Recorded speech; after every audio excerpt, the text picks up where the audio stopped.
Hello Sparklers, I hope everybody is safe and well. Today I'm here in collaboration with the lovely Lisa from Lollipop Box Kits. We are both sharing with you some fun happy mail ideas, and there will be a chance to win both mails made on our channel as well, so make sure to watch to the end to find out how to enter that. I'm going to be sharing a tutorial for a flat mail pocket thing. I'm not sure what you'd call it. I've received a few and I've finally worked out a tutorial for it, so I'm going to share that with you today. You will need one 12x12 piece of paper, your scoreboard, your score tool, scissors, and that should be about it. I will be stitching, but you can use tape, so that's entirely up to you. These super cute papers are from the October kit, so I will be using these to decorate the fronts and add the pockets. But first up, you're going to need just your 12x12 piece. I've gone for really autumnal colours because I really want to make this a stay cozy project. These are the measurements. I will go through them and I will leave it down below as well.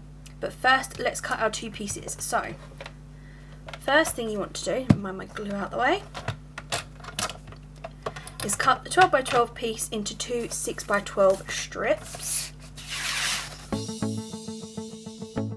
Also, I'm using my blade the wrong way because it's blunt on one side, so I'm just trying to make it last a bit longer.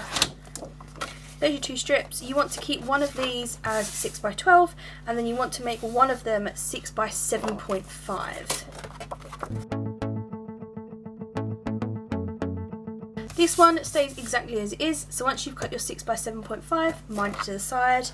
The 12-inch one is the one that we need to score. So, drop that, I'm going to flip that over. We need to score this one at 1 inch, here, 8.5, where's that gone? Up here, 10, and 11.5. This is a really simple mail and it folds flat. So it will fold flat and then it will stand up when the recipient receives it. So I'll show you how we do that. That's all our cutting and scoring, so I can mind the board out of the way. I'm going to fold all of these pieces. So you want to fold the top one in. Then this side, you want to fold the first one in, but the second one out, so you're sort of concertina folding it. And then the third one in again. And that gives you your basic, it will like open out at the bottom. That's probably the best way to show you. And we're just going to add the other piece, very simply, on like this. So it gives you this little, will fold flat, and then when you open it up, oops, it's not attached, so it's not moving as it would. It will stand like a triangle, and then we're going to add pockets on both sides. So I'm going to add that piece on now. I'm using wet glue because I find it easiest. It gives you a minute to like maneuver the stuff. Make sure it's lined up properly. I find it easiest to do this one end at a time. So line it up with this edge first. Make sure it's flush all across. Then keeping this bit folded, you just want to put glue on this small strip here and stick that down. If there's any excess, you can cut it off. It doesn't really matter too much.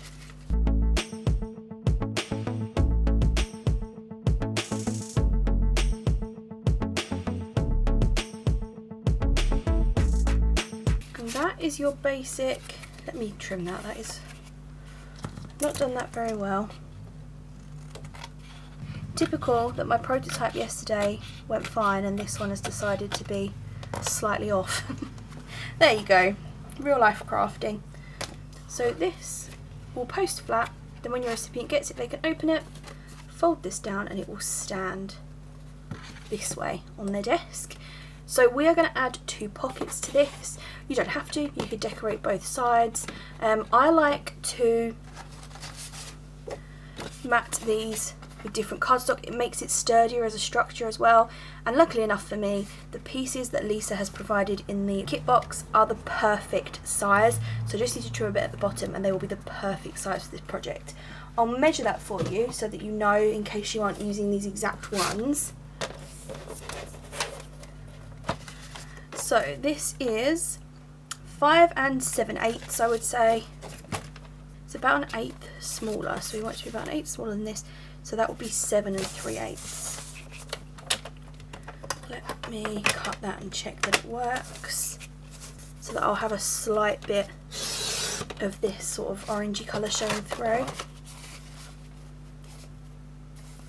I might cut it a bit more than that. It needs a little bit more, so I wouldn't do 3/8, I would do 1/4. 7 1/4.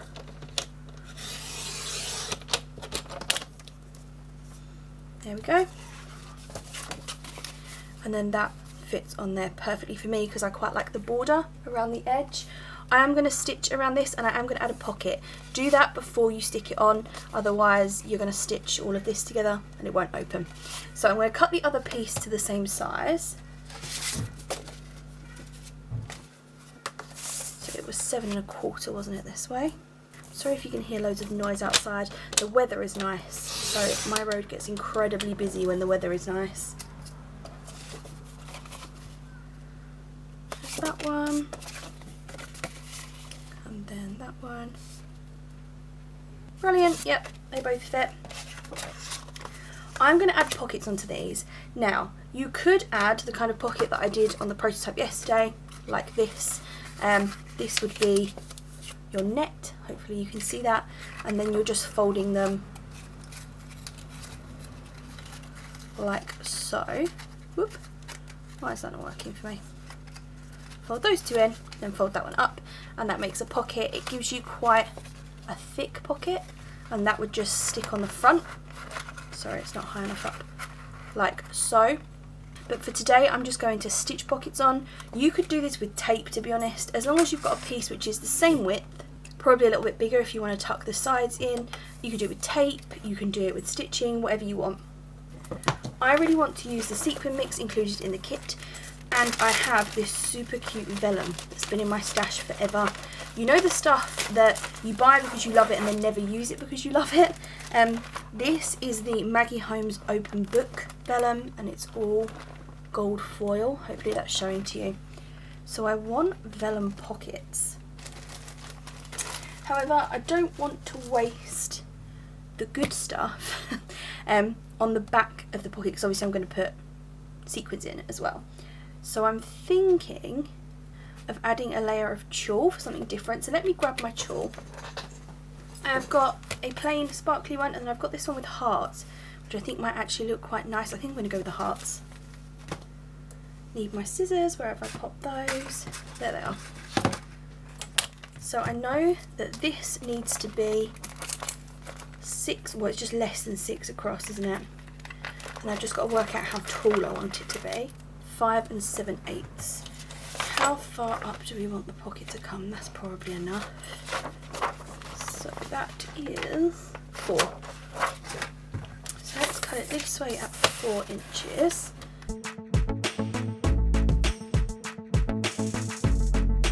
I'm going to cut it at 6. I know it's slightly less than that, but it gives me sort of a bit of a wiggle room on each one, which I appreciate.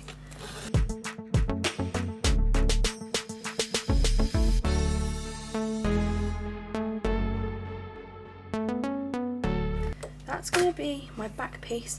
I think the best way, because obviously we need 2 pieces to sandwich the sequins between, is going to be, oh, you can't really see it very well behind it. What about the other way around then? I think I like it the other way around. So I'm going to stitch the long side. Do I want a little,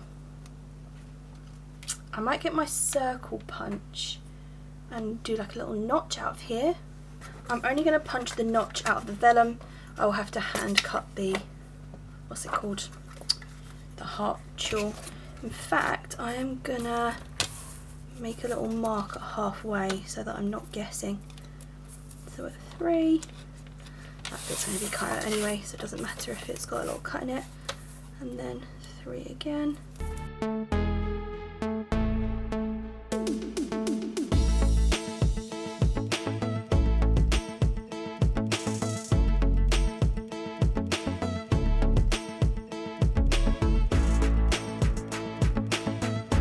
think I need to sharpen that punch. There we go, that'll do. Use that one on the back. Who else does that? The one that doesn't go quite as well goes on the back. So now I'm going to go ahead and stitch the vellum onto here, but only along these 3 sides. Although I could do that bit once it's on the card. Right, I'm just going to stitch along the top here and then I will come back to you. So I've stitched along the top here, as you can see, with gold thread. Now I'm going to add these onto the yellow backing pieces and do these 2 sides. So I've still got one open to add the sequins as well. I've learnt the hard way so that you don't have to. Make sure you trim this part of tulle before you stitch it on, otherwise you have to do it once it's stitched, and that is much harder to do. So I've added these 2 sides. I'm going to add my sequin mix in here now, like in the behind the tulle but in front of the vellum, and then I can stitch this side on. It will close my pocket so I can open it from the top, and it will mean that all of my sequins are visible in this bit. This is the gorgeous sequins mix that comes in the kit. I'm going to have a look through and see what colours I want to add, because I have pulled certain colours for this project, so I only really want the ones that I've chosen. This goes perfectly with the whole collection. Let me show you the postcard. Here it is. So I've added some stitching around this because I want to use it for this one. If you are using all of the colours that she's chosen, this mix matches beautifully, so you could just pour it straight in. But I think I'm just going to take out the darker pink pieces and then I will stick the rest in my little shaker pouches. So I have just taken out a few of the dark pink ones. You can use whatever ones you want, whatever ones you think match your project, but for this particular one I just didn't think that the dark pink ones went. I need some more white ones. I thought I had enough for both, but I think I need a few more. I love the little hearts in this mix. Super cute.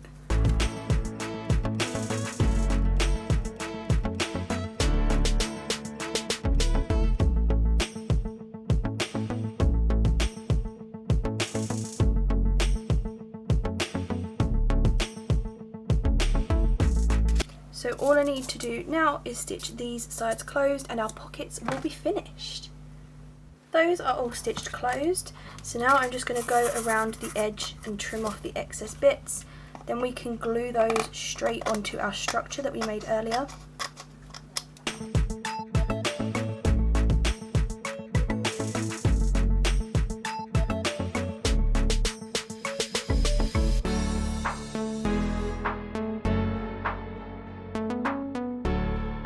Then to attach these to our structure, I think I'm going to use wet glue again just for the manoeuvrability of it.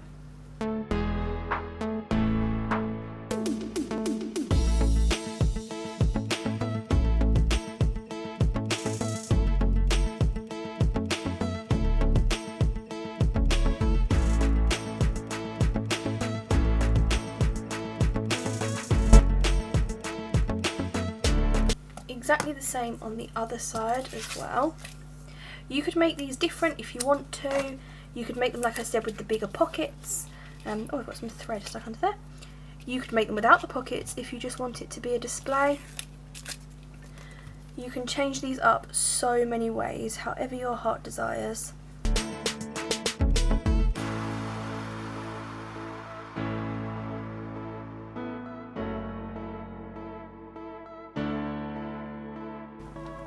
And that is your basic flat mail finished. So you can pop it in your envelope completely flat like this. Obviously we will decorate it and add some little goodies in here. Then when your recipient receives it, they can open it up at the bottom down here. So you just push that bit flat and stand it on their desk as a super cute little display piece. If you want to stick around and see me decorate this, then I'm going to give that a go now. But if you just want the basic tutorial, that is all you need to create one of these super cute little flat mail stands.